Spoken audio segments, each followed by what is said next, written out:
ರಾಜ್ಯದಲ್ಲಿ ಸರ್ಕಾರ versus RSS ಅನ್ನುವಂತಹ ಪರಿಸ್ಥಿತಿ ಪ್ರಮುಖವಾಗಿ ಕಲಬುರಗಿಯ ಚಿತ್ತಾಪುರದಲ್ಲಿ ಆರ್ಎಸ್ಎಸ್ ಪಥಸಂಚಲನ ಮಾಡಲೇಬೇಕು ಅಂತ ಡಿಸೈಡ್ ಮಾಡಿದೆ. ಬಟ್ ಅನುಮತಿ ಸಿಗುತ್ತಾ, ಪಥಸಂಚಲನ ನಡೆದ್ರೆ ಹೇಗೆ ನಡೆಯುತ್ತೆ ಆ ಕುರಿತ ಒಂದು ಸಭೆ ಆಗುತ್ತಂತೆ. ಹಾಗಾಗಿ ಸಭೆಯ ಕಡೆಗೆ ಎಲ್ಲರ ಚಿತ್ತ ನೆಟ್ಟಿದೆ.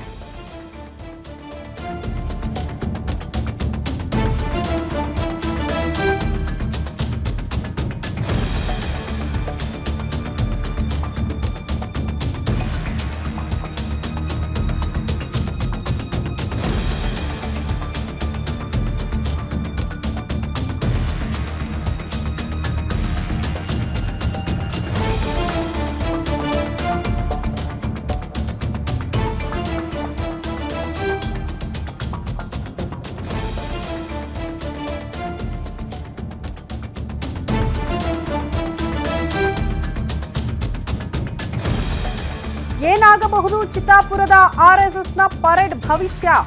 ಖರ್ಗೆ ಕ್ಷೇತ್ರದಲ್ಲಿ ಯಾರು ಮಾಡಬಹುದು ಪಥಸಂಚಲನ?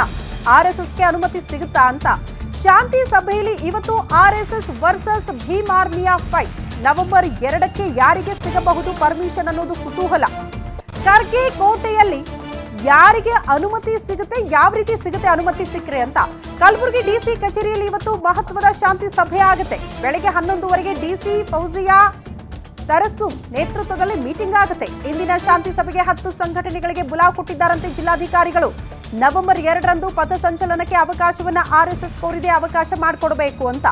ಆರ್ಎಸ್ಎಸ್, ಭೀಮ್ ಆರ್ಮಿ, ದಲಿತ ಪ್ಯಾಂಥರ್ಸ್ ಇವರೆಲ್ಲರೂ ಕೂಡ ಸಭೆಯಲ್ಲಿ ಭಾಗಿಯಾಗ್ತಾರೆ. ಜೊತೆಗೆ ರೈತ ಸಂಘಟನೆಯವರು ಇರ್ತಾರೆ, ಕ್ರೈಸ್ತ ಸಂಘಟನೆಯವರು ಕೂಡ ಈ ಸಭೆಯಲ್ಲಿ ಭಾಗಿಯಾಗ್ತಾರೆ. ಕಲಬುರಗಿ ಹೈಕೋರ್ಟ್ ಸೂಚನೆಯ ಹಿನ್ನೆಲೆ ಇವತ್ತು ಶಾಂತಿ ಸಭೆ ಮಾಡೋದಕ್ಕೆ ಜಿಲ್ಲಾಧಿಕಾರಿಗಳು ಮುಂದಾಗ್ತಿದ್ದಾರೆ. ನವೆಂಬರ್ 2ಕ್ಕೆ ಪರ್ಮಿಷನ್ ಬೇಕೇ ಬೇಕು ಅಂತ ಭೀಮ್ ಆರ್ಮಿ ಪಟ್ಟು ಹಿಡಿದಿದೆ. ಬೇರೆ ದಿನ ನಮಗೆ ಬೇಡ, ನವೆಂಬರ್ 2ಕ್ಕೆ ಅವಕಾಶ ಬೇಕು ಅಂತ ಪಟ್ಟು ಹಿಡಿದಿದ್ದಾರೆ. ಇಂದು ಆರ್ಎಸ್ಎಸ್ ನೋಂದಣಿ ಪ್ರಮಾಣ ಪತ್ರ ನೀಡುವಂತೆ ಪಟ್ಟು ಹಿಡಿಯುವ ಸಾಧ್ಯತೆ ಕೂಡ ಇದೆ. ಹೈ ವೋಲ್ಟೇಜ್ ಸಭೆಯಲ್ಲಿ ಆರ್ಎಸ್ಎಸ್ನ ಪಥಸಂಚಲನದ ಭವಿಷ್ಯ ಡಿಸೈಡ್ ಆಗುತ್ತೆ. ಹಾಗಾಗಿ ಕುತೂಹಲ ಇದೆ. 11ವರೆಗೆ ನಡೆಯುವಂತ ಈ ಸಭೆ ಸಾಕಷ್ಟು ಕುತೂಹಲದಿಂದ ಕೂಡಿದೆ. ಆರ್ಎಸ್ಎಸ್ ಕೂಡ ಜಿದ್ದಿಗೆ ಬಿದ್ದಿದೆ. ಚಿತ್ತಾಪುರದಲ್ಲೇ ಪಥಸಂಚಲನ ಮಾಡಬೇಕು ಅಂತ ಏನಾಗಬಹುದು ಅನ್ನೋದು ಕುತೂಹಲ. ಈ ಬಗ್ಗೆ ಮತ್ತಷ್ಟು ಡೀಟೇಲ್ಸ್ ಅನ್ನ ಕೊಡ್ತಾ ಹೋಗ್ತಾರೆ ನಮ್ಮ ಪ್ರತಿನಿಧಿ ಶ್ರೀಕಾಂತ್ ದೂರವಾಣಿ ಸಂಪರ್ಕದಲ್ಲಿದ್ದಾರೆ. ಶ್ರೀಕಾಂತ್, ಕುತೂಹಲ ಇರೋದು ಆರ್ಎಸ್ಎಸ್ ಪಥಸಂಚಲನಕ್ಕೆ ಪರ್ಮಿಷನ್ ಸಿಗುತ್ತಾ?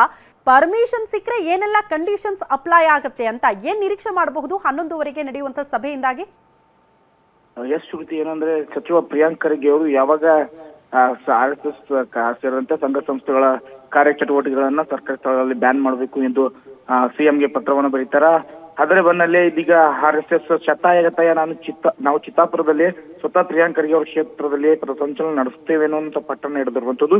ಹೀಗಾಗಿ ಹೈಕೋರ್ಟ್ ಮೆಟ್ಟಿಲನ್ನು ಏರುವ ಮೂಲಕ ನವೆಂಬರ್ 2ಕ್ಕೆ ನಮಗೆ ಚಿತ್ತಾಪುರದಲ್ಲಿ ಪಥಸಂಚಲನಕ್ಕೆ ಅನುಮತಿಯನ್ನ ನೀಡಿ ಎಂದು ಹೈಕೋರ್ಟ್ಗೆ ಅರ್ಜಿಯನ್ನು ಸಲ್ಲಿಸುತ್ತೆ. ಅದರ ಬೆನ್ನಲ್ಲೇ 9 ಸಂಘಟನೆಗಳು, ದಲಿತ ಸಂಘಟನೆ ಸೇರಿದಂತೆ ಕ್ರೈಸ್ತ ಸಮುದಾಯ, ಕುರುಬ ಸಮುದಾಯ ಹಾಗೂ ರೈತ ಸಂಘಟನೆಗಳು ಸೇರಿದಂತೆ ಒಟ್ಟು 9 ಸಂಘಟನೆಗಳು ಇದೀಗ ಆರ್ಎಸ್ಎಸ್ಗೆ ಕೌಂಟರ್ ಆಗಿ ಅರ್ಜಿಗಳನ್ನು ಸಲ್ಲಿಸುತ್ತೆ. ಆರ್ಎಸ್ಎಸ್ಗೆ ನವೆಂಬರ್ 2ರಂದು ಪಥಸಂಚಲನಕ್ಕೆ ಅನುಮತಿ ನೀಡೋದಾದ್ರೆ ನಮಗೂ ಅದೇ ದಿನದಂದು ಪಥಸಂಚಲನ ಹಾಗೂ ಹೋರಾಟ ಸೇರಿದಂತೆ ಶಾಂತಿ ನಡೆಗೆ ಅನುಮತಿಯನ್ನ ನೀಡಿ ಎಂದು ಜಿಲ್ಲಾಡಳಿತಕ್ಕೆ ಅರ್ಜಿಯನ್ನ ಸಲ್ಲಿಸುತ್ತೆ. ಇದು ಕಳೆದ ಅಕ್ಟೋಬರ್ 24ರಂದು ಏನು ಹೈಕೋರ್ಟ್ ಈ ಕುರಿತ ವಿಚಾರಣೆ ನಡೆಸುತ್ತೆ. ಈ ವೇಳೆ ಜಿಲ್ಲಾಡಳಿತಕ್ಕೆ ಒಂದು ಟಾಸ್ಕ್ ಅನ್ನ ಕೊಡುತ್ತೆ. ಅಂದ್ರೆ 28ರಂದು ಅಂದ್ರೆ ಇಂದು ಶಾಂತಿ ಸಭೆಯನ್ನ ನಡೆಸಿ 10 ಸಂಘಟನೆ ಮುಖಂಡರೊಂದಿಗೆ ಚರ್ಚೆಯನ್ನು ನಡೆಸಿ ಒಂದು ಸಂಧಾನವನ್ನು ಮಾಡುವಂತಹ ಟಾಸ್ಕ್ ಅನ್ನ ಇದೀಗ ಹೈಕೋರ್ಟ್ ಜಿಲ್ಲಾಡಳಿತಕ್ಕೆ ನೀಡಿತ್ತು. ಈ ಹಿನ್ನೆಲೆ ಇಂದು ಜಿಲ್ಲಾಡಳಿತ ಬೆಳಗ್ಗೆ 11:30ಕ್ಕೆ ಶಾಂತಿ ಸಭೆಯನ್ನ ಕರೆದಿರುವಂತದ್ದು. ಏನು ಸಭೆಯಲ್ಲಿ ಜಿಲ್ಲಾಧಿಕಾರಿಗಳು ಯಾವ ರೀತಿ ಯಾರಿಗೆ ಅನುಮತಿ ಕೊಡ್ತಾರೆ, ಏನ್ ಷರತ್ತು ಹಾಕ್ತಾರೆ ಅಂತ. ಧನ್ಯವಾದಗಳು ತಮ್ಮೆಲ್ಲ ಮಾಹಿತಿಗೆ.